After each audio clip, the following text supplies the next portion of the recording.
हाँ जी, मेरे अगले जोड़े स्पीकर ने साढ़े आलमोस्ट धरती के दूसरे कॉर्नर तो साढ़े कोल पहुँचे ने ते वो काफ़ी देर तो आस्ट्रेलिया दे विच रह रहे हैं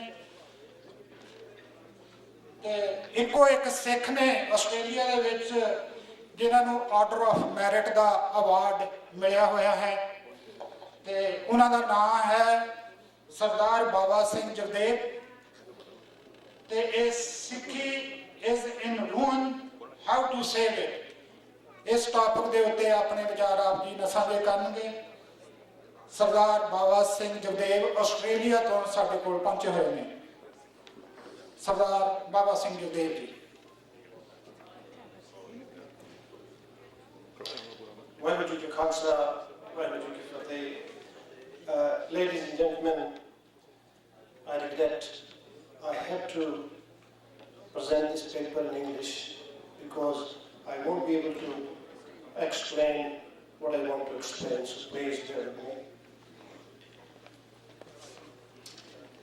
My topic is Sikhi is ruined.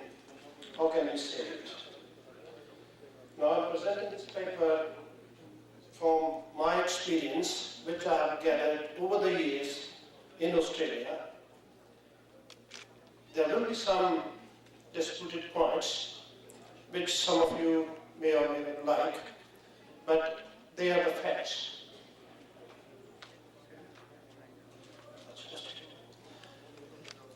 And they are the facts, and I know some of you won't agree with that. That's your decision.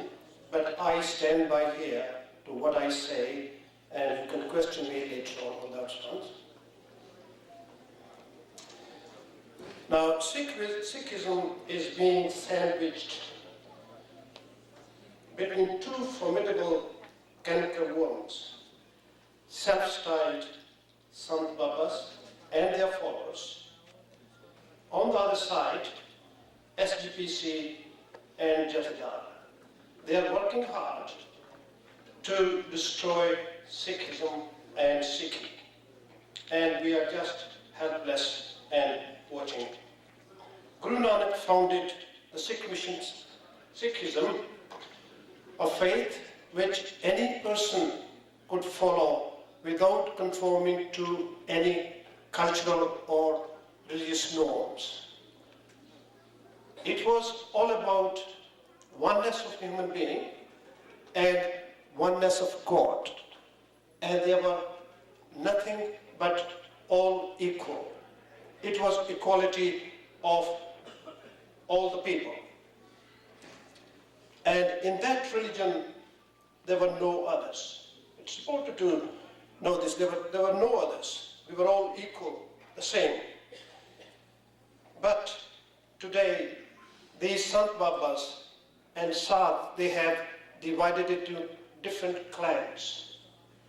And each head of each clan thinks that he has direct contact with God.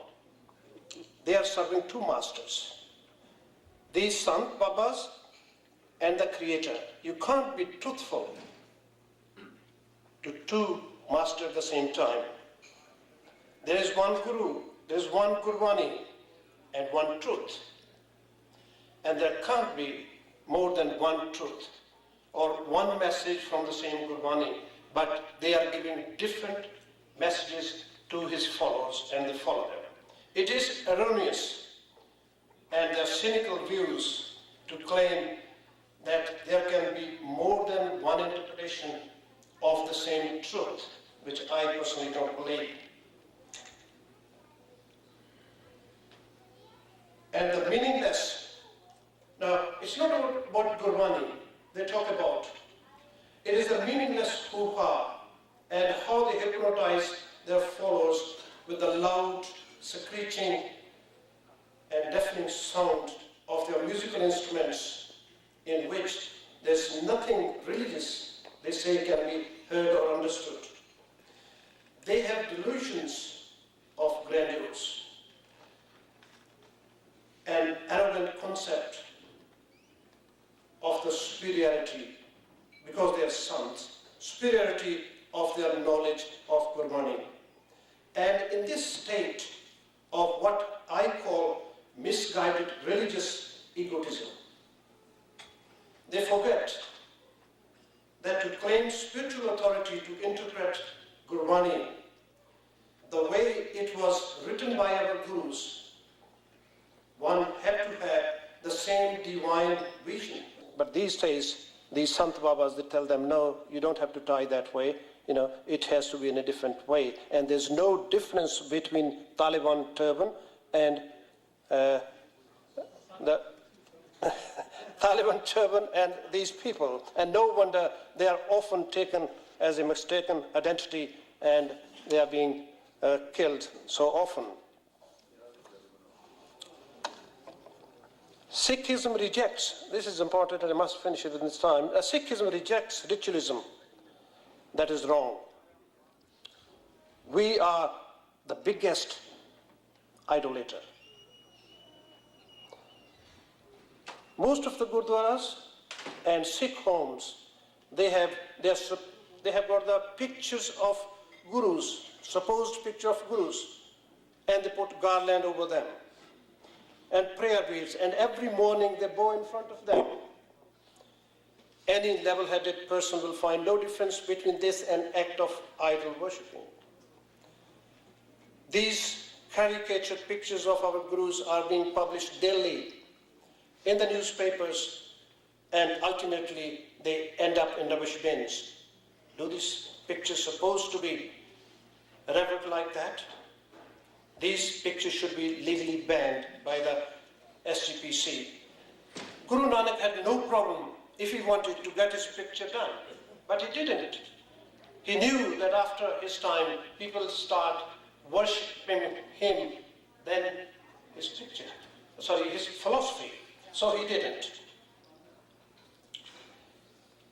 If we continue to quibble about the word Sikh or who is a Sikh, perhaps the time is not far away when SGPC and Jathedar will ask the Indian government to legally define it for them, and we will have no choice but to accept it as it happened in the case of those girls in Amritsar Medical College.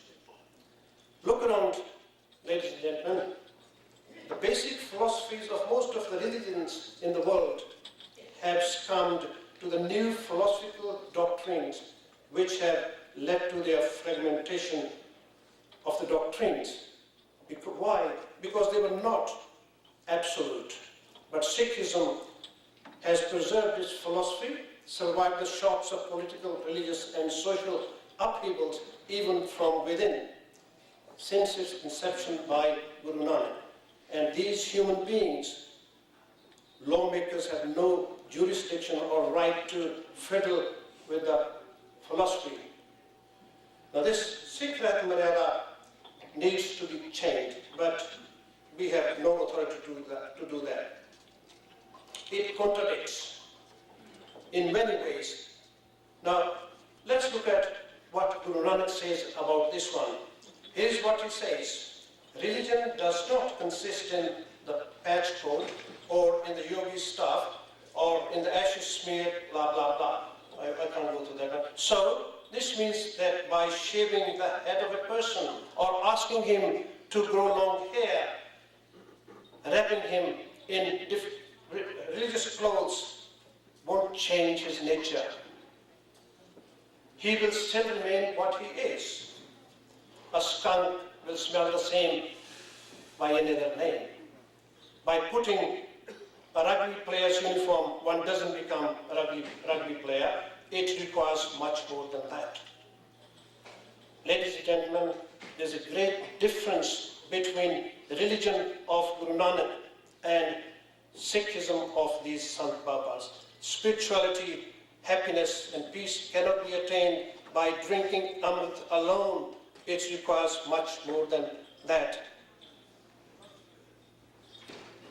I had a lot of, but my time is short, although I was told it is 30 minutes, so I thank you very much for listening to me, but I haven't finished it.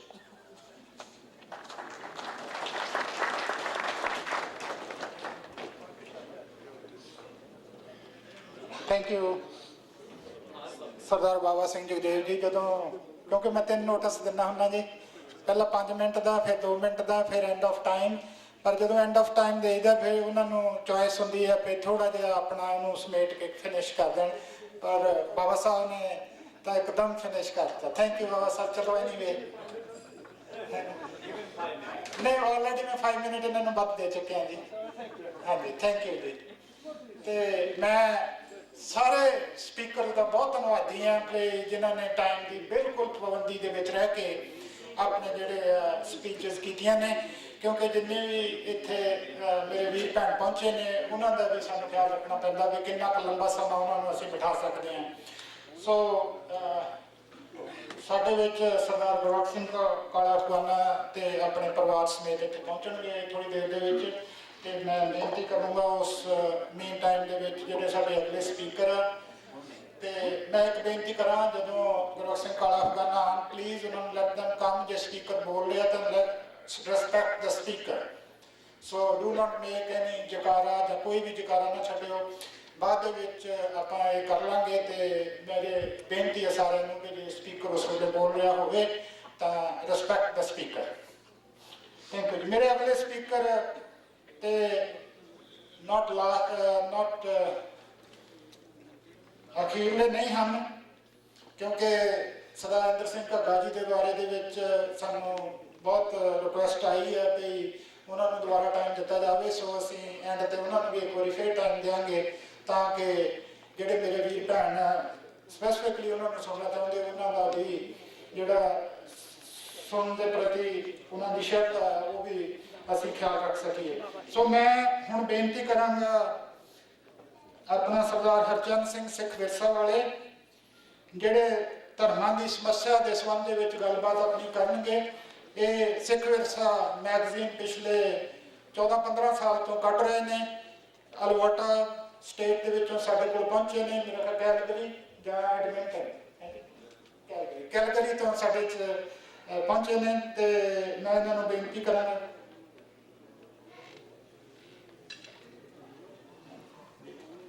ਤੇ ਇਹ 20 minute ਵਾਸਤੇ ਆਪ ਜੀ ਦੇ ਸਾਹਮਣੇ ਹੋਣਗੇ ਸਰਦਾਰ ਹਰਚੰਦ ਸਿੰਘ ਸਿੱਖ ਵਿਰਸਾ ਵਾਲੇ। ਵਾਹਿਗੁਰੂ ਜੀ ਕਾ ਖਾਲਸਾ, ਵਾਹਿਗੁਰੂ ਜੀ ਕੀ ਫਤਿਹ। ਅੱਜ ਦੇ ਸਮਾਗਮ ਦੇ ਵਿੱਚ ਮੈਨੂੰ ਸੱਦਣ ਦੇ ਲਈ ਸਮਾਂ ਦੇਣ ਲਈ ਮੈਂ ਪ੍ਰਬੰਧਕਾਂ ਦਾ ਬਹੁਤ ਧੰਨਵਾਦੀ ਹਾਂ। ਤੇ ਅੱਜ ਸਵੇਰ ਤੋਂ ਜੋ ਵਿਚਾਰ ਦੱਸੇ ਜਾ ਰਹੇ ਆ, ਜਾਂ ਮੈਂ ਆਪਾਂ ਪਿਛਲੇ 3 ਦਿਨਾਂ ਤੋਂ ਇੱਥੇ ਆਏ ਸੀਗੇ ਤੇ ਪਿਛਲੇ 3 ਦਿਨਾਂ ਤੋਂ ਜੋ ਵਿਚਾਰ ਚੱਲ ਰਿਹਾ ਹੈ, ਜਾਂ ਮੈਂ ਜੇ ਹੋਰ ਪਿੱਛੇ ਜਾਵਾਂ ਤੇ ਪਿਛਲੇ 16-17 ਸਾਲ 1995 ਚ ਮੈਂ ਜਦੋਂ ਸੋਚਿਆ ਸੀ ਕਿ ਸਿੱਖ ਵਿਰਸਾ ਮੈਗਜ਼ੀਨ ਸ਼ੁਰੂ ਕੀਤਾ ਜਾਵੇ, ਉਹ ਤੋਂ ਪਹਿਲਾਂ ਜਦੋਂ ਮੈਂ ਗੁਰਬਾਣੀ ਨੂੰ ਵਿਚਾਰਿਆ ਪੜ੍ਹਿਆ ਤੇ ਮੈਨੂੰ ਜੋ ਸਮਝ ਲੱਗੀ ਤੇ ਮੇਰੇ ਮਨ 'ਚ ਆਈ ਵੀ ਕਿਉਂ ਨਾ ਉਹ ਮੈਸੇਜ ਜੋ ਸਰਬ ਸਾਂਝੀਵਾਲਤਾ ਦਾ ਮੈਸੇਜ ਆ ਗੁਰਬਾਣੀ ਦਾ, ਵੀ ਉਹ ਹੋਰ ਦੁਨੀਆ ਤੱਕ ਪਹੁੰਚਾਇਆ ਜਾਵੇ। ਇਸ ਗੱਲ ਨੂੰ ਲੈ ਕੇ ਮੈਗਜ਼ੀਨ ਸ਼ੁਰੂ ਕੀਤਾ। ਪਰ ਜਦ ਅੱਜ ਮੈਂ 17 ਸਾਲ ਬਾਅਦ ਦੇਖਦਾ, ਜੇ ਉਹ ਸਾਰੇ ਇਸ਼ੂ ਮੈਂ ਦੁਬਾਰਾ ਰਿਵਿਊ ਕਰਾਂ ਤੇ ਉਹਦੇ ਵਿੱਚ ਜਿਹੜੇ ਬਹੁਤੇ ਆਰਟੀਕਲ ਛਪੇ ਆ ਉਹ ਤਕਰੀਬਨ ਇੱਦਾਂ ਦੇ ਹੀ ਆ ਜਿੱਦਾਂ ਦੇ ਅੱਜ ਆਪਾਂ ਇੱਥੇ ਵਿਚਾਰ ਸੁਣੇ ਆ ਸਪੀਕਰਾਂ ਦੇ। ਤੇ ਮੈਂ ਸੋਚਦਾ ਵੀ ਇਹ ਤਾਂ ਉਹ ਲੱਛਣ ਆ, ਇਹ ਉਹ ਫਲ ਆ ਜਿਹੜਾ ਸਾਡੇ ਉਸ ਦਰਖਤ ਨੂੰ ਲੱਗਾ ਜਿਹੜਾ ਅਸੀਂ ਕਿਸੇ ਵੇਲੇ ਬੀਜਿਆ ਸੀਗਾ।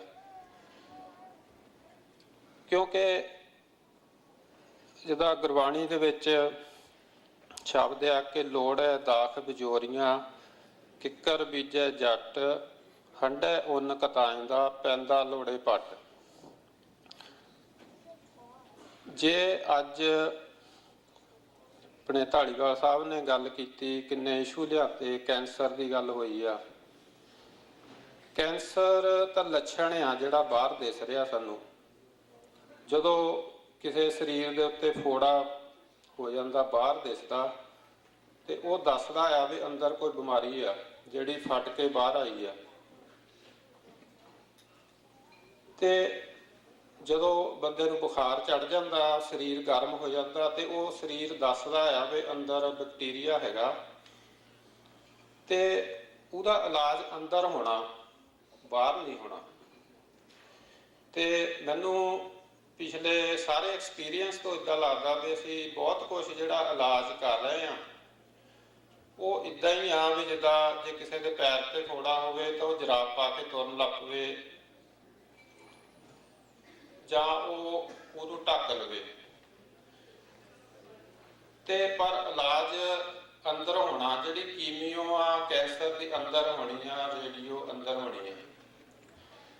ਤੇ ਜਿਹੜਾ ਮੇਰਾ ਵਿਸ਼ਾ ਸੀ ਅੱਜ ਦਾ, ਉਹ ਜਦੋਂ ਗੁਰਚਰਨ ਸਿੰਘ ਹੁਣੀ ਫੋਨ ਕੀਤਾ 2-3 ਮਹੀਨੇ ਪਹਿਲਾਂ ਕਿ ਅਸੀਂ ਫੰਕਸ਼ਨ ਕਰ ਰਹੇ ਹਾਂ, ਤੁਸੀਂ ਆਇਓ, ਇੱਕ ਮੈਗਜ਼ੀਨ ਕੱਢਣਾ ਵੀ ਜਿਹੜਾ ਮਿੱਕਾ ਸਾਰਿਆਂ ਨੇ ਸ਼ਾਇਦ ਲੈ ਲਿਆ ਹੋਣਾ, ਅੱਜ ਇੱਥੇ ਦਿੱਤਾ ਜਾ ਰਿਹਾ ਫ੍ਰੀ ਕਾਪੀ, ਸਿੱਖੀ ਦੀ ਦੁਰਦਸ਼ਾ। ਤੇ ਇਹਦੇ ਬਾਰੇ ਵੀ ਤੁਸੀਂ ਲਿਖਿਓ ਕੁਛ ਕਿ ਸਿੱਖੀ ਦੀ ਦੁਰਦਸ਼ਾ ਕਿਉਂ ਹੋਈ ਆ। ਐਕਚੁਅਲੀ ਸਿੱਖੀ ਦੀ ਦੁਰਦਸ਼ਾ ਸਿੱਖਾਂ ਦੀ ਦੁਰਦਸ਼ਾ। ਤੇ ਮੈਂ ਇਹਨਾਂ ਨੂੰ ਕਿਹਾ ਵੀ ਮੈਂ ਸਿੱਖੀ ਦੀ ਨਹੀਂ, ਮੈਨੂੰ ਲੱਗਦਾ ਵੀ ਸਾਰੀ ਦੁਨੀਆ ਦੀ ਦੁਰਦਸ਼ਾ ਹੋ ਗਈ ਤੇ ਉਹਦਾ ਜਿਹੜਾ ਵੱਡਾ ਕਾਰਨ ਆ ਉਹ ਧਰਮ ਹੈ। ਇਹ ਸਾਰੀ ਦੁਰਦਸ਼ਾ ਜਿਹੜੇ ਆਪਾਂ ਲੱਛਣ ਦੇਖ ਰਹੇ ਆ ਇਹ ਸਾਰੇ ਧਰਮ ਨੇ ਪੈਦਾ ਕੀਤੇ ਆ। ਪਰ ਧਰਮ ਉਹ ਨਹੀਂ ਜਿਹਨੂੰ ਆਪਾਂ ਧਰਮ ਕਹਿੰਦੇ ਆ। ਆਪਾਂ ਕਹਿੰਦੇ ਆ ਵੀ ਸਿੱਖ ਧਰਮ, ਹਿੰਦੂ ਧਰਮ, ਇਸਲਾਮ, ਕ੍ਰਿਸਚੈਨਿਟੀ, ਆਪਾਂ ਉਹਨੂੰ ਧਰਮ ਕਹਿੰਦੇ ਆ। ਉਹ ਧਰਮ ਨਹੀਂ ਹੈਗਾ। ਨੂੰ ਬਾਰ-ਬਾਰ ਸੁਧਾਰਕਾਂ ਦੀ ਲੋੜ ਪੈਂਦੀ ਆ। ਕਾਹਤੇ ਬਾਰ-ਬਾਰ ਗੁਰੂ ਨਾਨਕ ਨੂੰ, ਜੀਸਸ ਨੂੰ, ਮੁਹੰਮਦ ਨੂੰ, ਬੁੱਧ ਨੂੰ ਜਾਂ ਜਿੰਨੇ ਵੀ ਹੋਰ ਆਉਂਦੇ ਆ ਸੁਧਾਰਕ, ਉਹਨਾਂ ਨੂੰ ਕਾਹਤੇ ਬਾਰ-ਬਾਰ ਆਉਣਾ ਪੈਂਦਾ? ਜੇ ਧਰਮ ਇੱਕੋ ਹੀ ਆ ਤੇ ਫੇਰ ਕਾਹਤੇ ਬਾਰ-ਬਾਰ ਉਹ ਆਉਂਦੇ ਆ? ਜਾਂ ਨਵੇਂ-ਨਵੇਂ ਧਰਮ ਕਾਹਤੇ ਪੈਦਾ ਹੁੰਦੇ? ਫੇਰ ਇੱਕ ਧਰਮ ਪੈਦਾ ਹੁੰਦਾ, ਉਹ 'ਚ 25-30 ਹੋਰ ਫਿਰਕੇ ਪੈਦਾ ਹੋ ਜਾਂਦੇ। ਸਾਡੇ ਸਿੱਖ ਧਰਮ 'ਚ ਹੁਣ ਕਿੰਨੇ ਰਾਧਾ ਸੁਆਮੀ, ਨਿਰੰਕਾਰੀ, ਹੋਰ ਕਿੰਨੇ ਤਰ੍ਹਾਂ ਦੇ ਬੰਦੇ ਫਿਰਕੇ ਪੈਦਾ ਹੋ ਗਏ। ਮੁਸਲਮਾਨਾਂ 'ਚ 72 ਫਿਰਕੇ ਆਪਾਂ ਕਹਿੰਦੇ ਆ, ਈਸਾਈਆਂ ਦੇ ਵਿੱਚ ਬਹੁਤ ਆ। ਉਹ ਕਾਹਤੇ ਪੈਦਾ ਹੁੰਦੇ ਆ ਬਾਰ-ਬਾਰ? ਉਹਦਾ ਨਤੀਜਾ ਇਹ ਕੱਢਿਆ ਵੀ ਜਿਹੜਾ ਧਰਮ ਆ ਉਹ ਤਿੰਨ ਹਿੱਸੇ ਆ ਉਹਦੇ ਧਰਮ ਦੇ। ਕਿਸੇ ਵੀ ਧਰਮ ਨੂੰ ਤੁਸੀਂ ਸਟੱਡੀ ਕਰਕੇ ਦੇਖਿਓ। ਇੱਕ ਹੈਗਾ ਜਿਹੜਾ ਅਸਲੀ ਧਰਮ ਹੈ, ਜਿਹਦੀ ਮੈਂ ਗੱਲ ਕੀਤੀ ਵੀ ਸੱਚ ਦੀ ਖੋਜ, ਰੱਬ ਦੀ ਖੋਜ, ਅੰਦਰ ਦੀ ਖੋਜ। ਜਦੋਂ ਆਪਾਂ ਅੰਦਰ ਉਹਨੂੰ ਖੋਜਾਂਗੇ ਤੇ ਫਿਰ ਸਾਨੂੰ ਸਾਰੀ ਸ੍ਰਿਸ਼ਟੀ ਦਿਸੂਗੀ ਉਹਦੇ ਰੱਬ ਦੀ ਬਣਾਈ ਹੋਈ।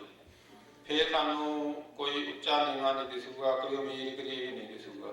ਫਿਰ ਆਪਾਂ ਸਰਬੱਤ ਦਾ ਭਲੇ ਦੀ ਗੱਲ ਕਰਾਂਗੇ। ਉਹ ਧਰਮ ਸਾਰਿਆਂ ਦਾ ਸਾਂਝਾ ਹੀ ਆ, ਮਤਲਬ ਸਾਰੇ ਧਰਮਾਂ 'ਚ ਇੱਕੋ ਹੀ ਗੱਲ ਹੈਗੀ ਆ। ਦੂਜਾ ਧਰਮ ਦਾ ਹੈਗਾ ਉਹਦੀ ਫਿਲਾਸਫੀ। ਫਿਲਾਸਫੀ 'ਚ ਕੀ ਆ? ਜਿਹੜਾ ਪੈਗੰਬਰ ਆ, ਗੁਰੂ ਆ, ਉਹ ਆਪਣਾ ਇੱਕ ਮੱਤ ਦਿੰਦਾ ਜਿੱਦਾਂ ਉਹਦਾ ਵਿਜ਼ਨ ਹੁੰਦਾ। ਜੇ ਆਪਾਂ ਇਸਲਾਮ ਦੀ ਗੱਲ ਕਰੋ ਜਾਂ ਕ੍ਰਿਸਚੈਨਿਟੀ, ਉਹ ਕਹਿੰਦੇ ਕਿ ਰੱਬ 7ਵੇਂ ਅਸਮਾਨ ਤੇ ਆ। ਮੇਰੀ ਉਸ ਵੇਲੇ ਇਹ ਨਹੀਂ ਕਿ ਆਪਾਂ ਉਹਨਾਂ ਤੇ ਹੱਸੀਏ ਜਾਂ ਆਪਾਂ ਕਹੀਏ ਕੋਈ ਝੂਠ ਬੋਲਿਆ, ਝੂਠ ਨਹੀਂ ਬੋਲਿਆ। ਉਸ ਵੇਲੇ ਮੇਰੀ ਸੋਚ ਇੰਨੀ ਸੀਗੀ, ਇੰਨਾ ਕਿ ਵਿਜ਼ਨ ਸੀਗਾ, ਉਨੀ ਕੁ ਨੌਲੇਜ ਸੀ ਉਸ ਵੇਲੇ ਸ੍ਰਿਸ਼ਟੀ ਦੀ। ਤੇ ਗੁਰੂ ਨਾਨਕ ਸਾਹਿਬ ਨੇ ਕਿਹਾ ਵੀ ਧਰਤੀ ਹੋਰ ਪਰੇ ਹੋਰ ਦੀ ਗੱਲ ਕੀਤੀ ਆ, ਆਕਾਸ਼ਾਂ ਆਕਾਸ਼, ਪਤਾਲਾਂ ਲੱਖ ਪਤਾਲਾਂ ਦੀ ਗੱਲ ਕੀਤੀ ਆ, ਬਿਆੰਤਤਾ ਦੀ ਗੱਲ ਕੀਤੀ ਆ। ਸਾਰੀ ਸ੍ਰਿਸ਼ਟੀ 'ਚ ਰਲਿਆਂ ਦੀ ਉਹ 7ਵੇਂ ਅਸਮਾਨ ਤੇ ਸਾਰੀ ਸ੍ਰਿਸ਼ਟੀ ਦੇ ਵਿੱਚ ਰਲਿਆਂ ਦੀ ਗੱਲ ਕੀਤੀ ਆ।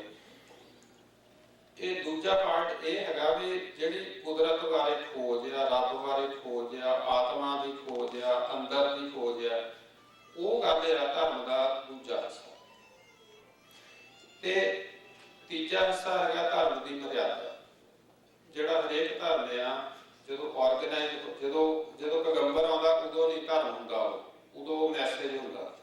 ਸਾਰੇ ਧਰਮਾਂ ਨੂੰ ਦੇਖ ਲਓ। ਗੁਰੂ ਨਾਨਕ ਸਾਹਿਬ ਨੇ ਕੋਈ ਧਰਮ ਨਹੀਂ ਸ਼ੁਰੂ ਕੀਤਾ, ਅਸੀਂ ਸਿੱਖ ਧਰਮ ਬਣਾਇਆ ਬਾਅਦ 'ਚ। ਮੁਹੰਮਦ ਰਾਓ ਨੇ ਇਸਲਾਮ ਨਹੀਂ ਸ਼ੁਰੂ ਕੀਤਾ, ਮੁੱਲਾ ਨੇ ਬਾਅਦ 'ਚ ਮੁੱਲਾ ਮਲਾਣੇ ਨੇ ਇਕੱਠੇ ਹੋ ਕੇ ਬਣਾਇਆ। ਇੱਦਾਂ ਪਾਦਰੀਆਂ ਨੇ ਈਸਾਈ ਧਰਮ ਬਣਾਇਆ।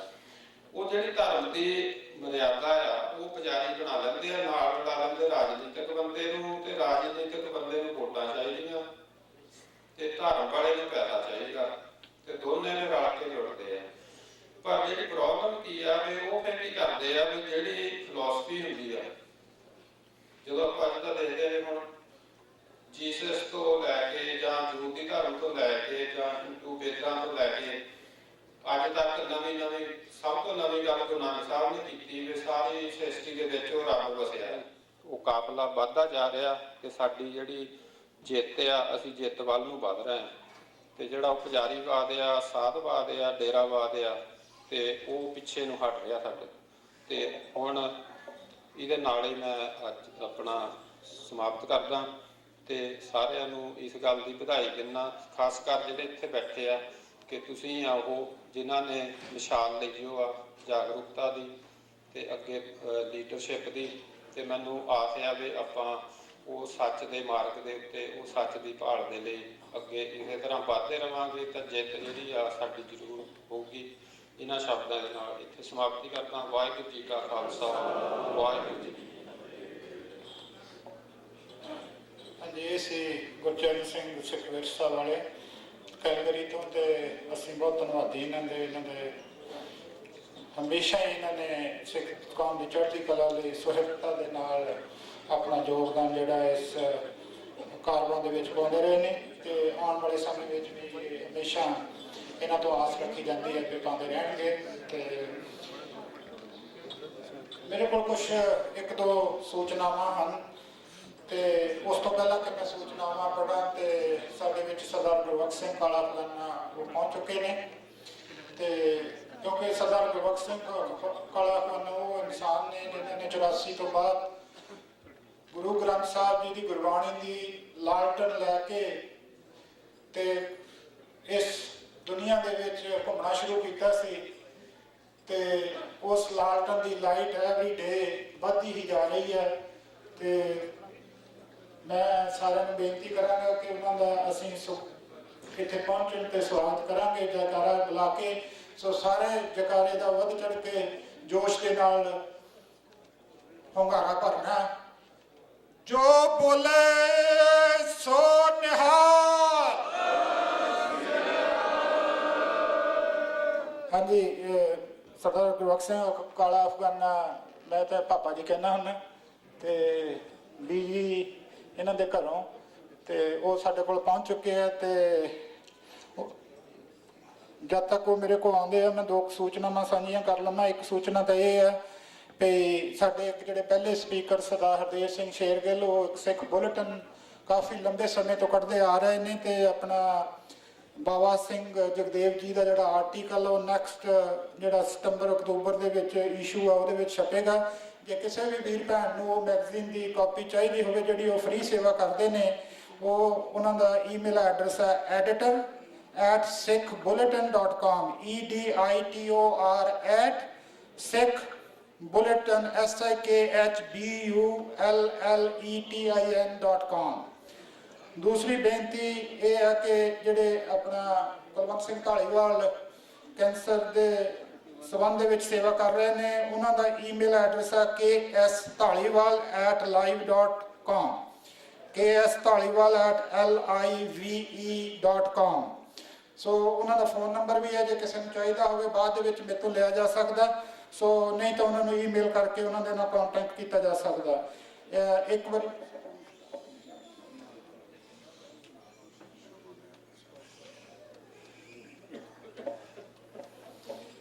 ਤੇ ਇੱਕ ਬੇਨਤੀ ਮੈਂ ਹੋਰ ਕਰਦੇ ਹਾਂ ਵੀ ਸਾਡੇ ਇਸ ਸਾਰੇ 3 ਦਿਨ ਦੀ ਕਾਨਫਰੰਸ ਜਿਹੜੀ ਪਹਿਲਾਂ ਡੈਲੀਗੇਟ ਦੀ ਸੀ ਤੇ ਅੱਜ ਆਪ ਜੀ ਦੇ ਨਾਲ ਪਬਲਿਕ ਤੌਰ ਤੇ ਅਸੀਂ ਸਾਂਝੀ ਕੀਤੀ ਹੈ।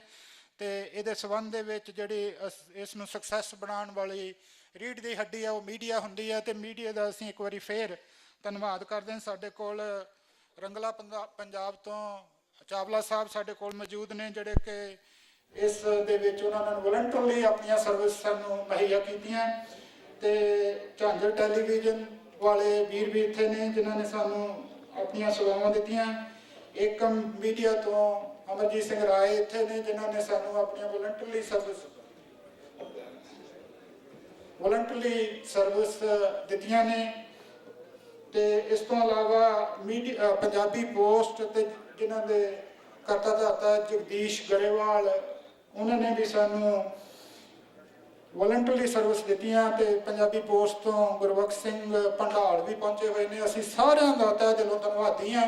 ਤੇ ਜਿਹੜੇ ਵੀਰਾਂ ਨੇ ਸਾਡੇ ਪੈਸੇ ਲੈ ਕੇ ਹਾਕ ਲਾਈ, ਅਸੀਂ ਉਹਨਾਂ ਦੇ ਵੀ ਦਿਲੋਂ ਧੰਨਵਾਦੀ ਹਾਂ। ਤੇ ਜਿਨ੍ਹਾਂ ਨੇ ਸਾਨੂੰ ਇਹ ਕਹਿ ਕੇ ਨਕਾਰ ਦਿੱਤਾ ਸੀ ਕਿ ਤੁਸੀਂ ਕੰਟਰੋਵਰਸ਼ੀਅਲ ਹੋ, ਅਸੀਂ ਉਹਨਾਂ ਦੇ ਵੀ ਧੰਨਵਾਦੀ ਹਾਂ। ਵਾਹਿਗੁਰੂ ਸਮਤ ਬਖਸ਼ੇ ਤਾਂ ਕਿ ਉਹ ਇਸ ਗੱਲ ਨੂੰ ਨਤਾਰਾ ਕਰ ਸਕਣ ਵੀ ਕੌਣ ਕੰਟਰੋਵਰਸ਼ੀਅਲ ਨਹੀਂ ਹੈ। ਸੋ ਹੁਣ ਸਰਦਾਰ ਗੁਰਬਖਸ਼ ਸਿੰਘ ਕਾਲਾ ਅਫਗਾਨਾ ਮੇਰੇ ਕੋਲ ਇੱਥੇ ਸਟੇਜ ਤੇ ਆ ਚੁੱਕੇ ਨੇ।